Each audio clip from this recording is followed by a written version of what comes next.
सुप्रभात मेरे प्रिय विद्यार्थियों। मैं किरण महन आज आपको पाठ 13 एक दिन का कविता समझाने जा रही हूँ, जिसके कवि हैं अयोध्या सिंह उपाध्याय हरिओद। एक दिन का। मैं घमंडों में भरा ऐंठा हुआ एक दिन जब था मुंडेर पर खड़ा, अचानक दूर से उड़ता हुआ एक दिन का आंख में मेरी पड़ा। ये पंक्तियां वसंत भाग 2 में संकलित कविता एक दिन का से उद्धृत हैं, अर्थात ली गई हैं। इसके कवि श्री अयोध्या सिंह उपाध्याय हैं। इसमें वे बताते हैं कि अहंकारी व्यक्ति का अहंकार तोड़ने के लिए एक दिन का ही बहुत है। इस कविता में कवि कहते हैं कि एक दिन वह छत की मुंडेर पर न जाने किस अहंकार में डूब अकड़ कर खड़े थे। उसी समय कहीं से एक तिनका हवा में उड़ता हुआ उसकी आंख में आकर गिर गया। उस तिनके ने बेचैन कर दिया। अर्थात अहंकार में डूबे व्यक्ति को सही मार्ग दिखाने के लिए एक तिनका ही काफी है बच्चों। मैं झिझक उठा हुआ बेचैन सा, लाल होकर आंख भी दुखने लगी।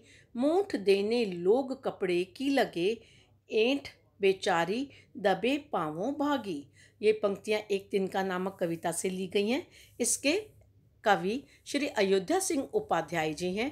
वे कहते हैं कि एक अहंकारी व्यक्ति का अहंकार तोड़ने के लिए एक तिनका ही काफी है। वे कहते हैं आंख में तिनका पड़ने के कारण वे बहुत परेशान थे।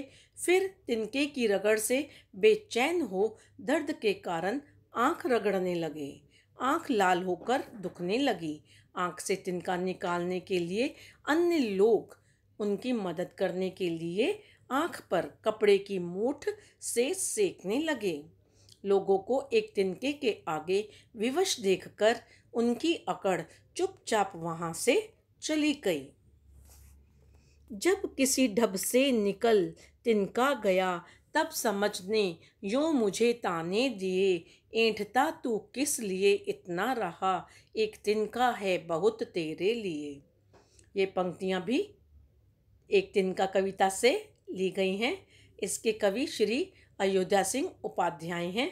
वे कहते हैं कि एक अहंकारी व्यक्ति का अहंकार तोड़ने के लिए एक तिनका ही काफी है। व्याख्या। कवि कहते हैं कि बहुत प्रयास करने के बाद किसी तरह वह तिनका आंख से निकल गया।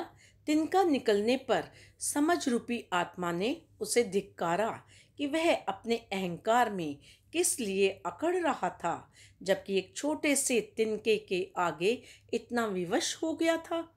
उसके अहंकार को चूर करने के लिए बच्चों एक तिनका ही काफी था। अहंकारी मनुष्य एक तिनके के आगे कितना विवश था, तो ये अहंकार किस लिए। अतः अहंकार को नष्ट करने के लिए तिनका पर्याप्त है। तो बच्चों, आशा है आपको यह कविता की व्याख्या अवश्य समझ आई होगी। आप इसे बार बार देखें, सुनें और समझें।